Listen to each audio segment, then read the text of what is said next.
Hello there, welcome to the Football Bloc. My name is Brennan. Today, I'm going to give you my predictions for Euro 2024's semifinals. So if that sounds interesting, let's hop right into it. One step beyond.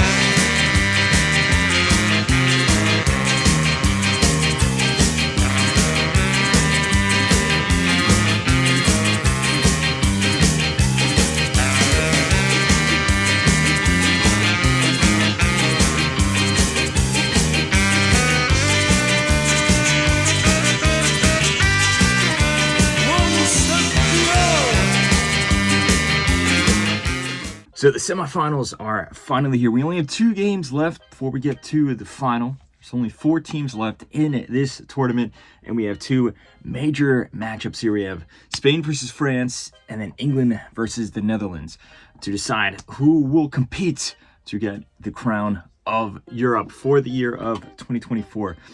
First off, let's start with Spain versus France. Now, this is a matchup that going into the tournament was very understandable to see at this point. But to be honest, Spain has definitely earned their spot up until this point. And France defensively have been really good, but offensively have actually been really bad. And they had to rely on luck on numerous occasions to make it to this point. Obviously, they've only scored 3 goals this tournament. 2 of them have been own goals, and 1 of them was a penalty. But on the flip side, they have only conceded 1 goal, which is a penalty. So there's that dichotomy to this French team there, which is very interesting to see if that will continue through this match here, or if they can make some sort of a change, if we'll finally see the attack just click, all these super talented players that they have. But then on the flip side, you look at Spain. And Spain, in my opinion, has been by far the best team at this tournament. It was between them and Germany, the host Germany, and then they defeated them in the quarterfinals in a very electric game, but in a game where Spain proved that they are the best team here. Just all up and down the pitch. Their defense has been very reliable. Their midfield is the engine behind the team, but then also their attack with their very dynamic and very quick wingers. I've said this before many times throughout these videos here on this channel, but the way that Spain play, where it's a new hybrid style of Spain, where you almost have this gegenpressing, very aggressive, very intense pressure from the front. But then you still have the Spanish DNA in the midfield, where very technical midfielders, they love passing the ball, they love to hold possession, but they're not obsessed with holding possession like they were, in 2008 or 2010, 2012. And they're just a lot more quick with the ball here.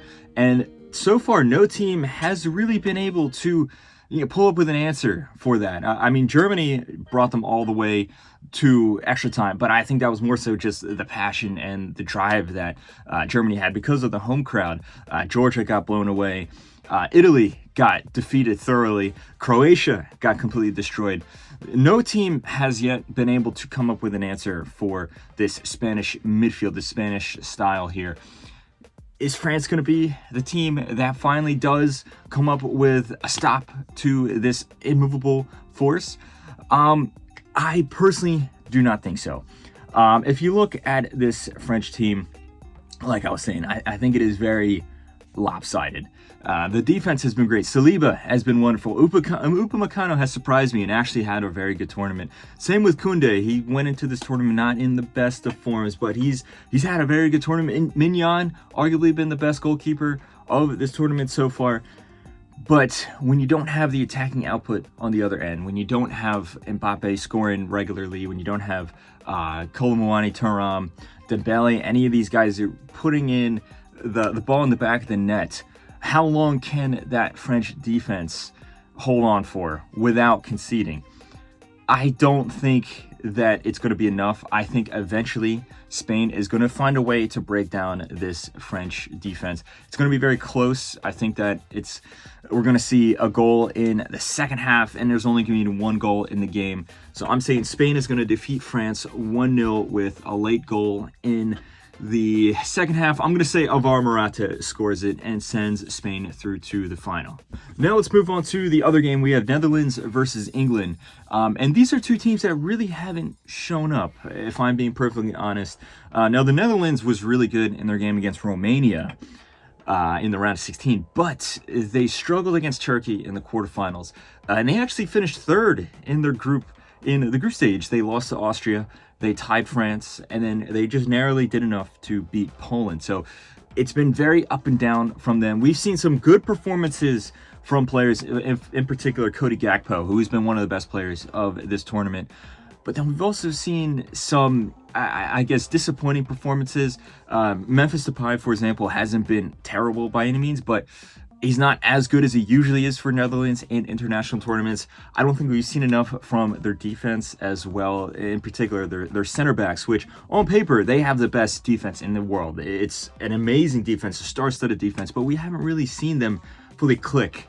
Now, England, on the other hand, England is a team that it just looks like there's a ceiling that they cannot burst through. They are doing just enough to get through in each of these games, but they have never fully had a good performance.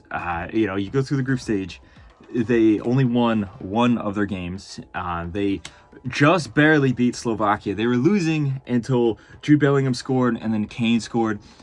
And then it was nearly the same thing against Switzerland. They were losing, and then suddenly, when the fear of elimination appeared in the players and appeared in the manager, then suddenly, they come up with a goal somewhere, which shows that tactically, at least going forward, they're not that creative. They're not that dynamic. They don't create a whole lot of chances. But when you have a bunch of world-class players on the field, when you have Harry Kane, when you have Jude Bellingham, when you have Saka on the field, eventually you're going to get some chances. And basically, they've been relying on those one or two chances every game to send them through. And that'll work against Slovakia. That'll work against Switzerland. But I don't know if that's going to work against the Netherlands here.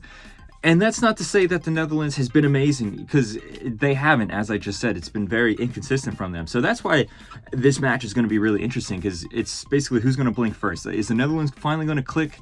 Or is Gareth Southgate gonna, switch his formations or switch his style, and then have England maybe attack more, which most likely is not going to happen. He's a very stubborn guy. You do have to mention though, England has defended well enough. Their defense has been competent enough, but again, they haven't really been tested by a team that has a very strong attacking output. All the teams that they went up against have been solid teams, defensively solid teams, but never a really attack-heavy team.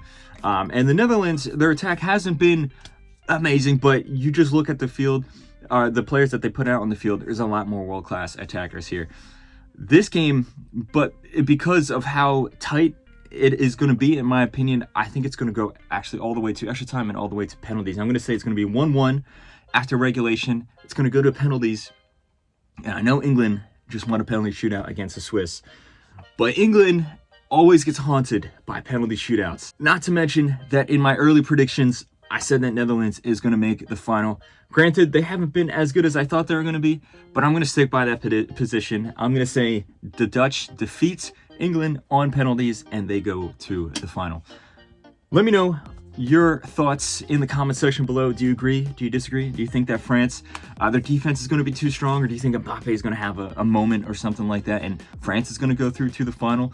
Or do you think that, these world-class players that England has is going to continue to show up, and then they're going to have another, game-saving moment again, and then England's going to go to the final? Let me know all your thoughts. Don't forget to like and subscribe. Share this video with a friend. Don't forget to follow the Football Bloc on social media. But anyway, guys, my name is Brandon. This has been the Football Bloc, and I hope you have a nice rest of your night. One step beyond.